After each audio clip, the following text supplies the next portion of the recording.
দুর্নীতি লাখো মানুষের প্রতিদিনের জীবনকে দম বন্ধ করে ফেলছে বলে মন্তব্য করেছেন বিএনপির ভারপ্রাপ্ত চেয়ারম্যান তারেক রহমান।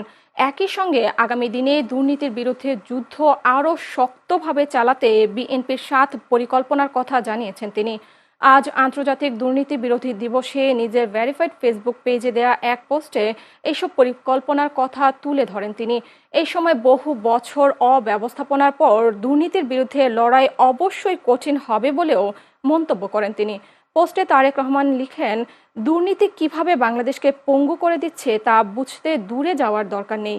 মেধার ভিত্তিতে চাকরি খুঁজতে বের হওয়া একজন গ্র্যাজুয়েটের সঙ্গে কথা বললেই তা উপলব্ধি করা যায়।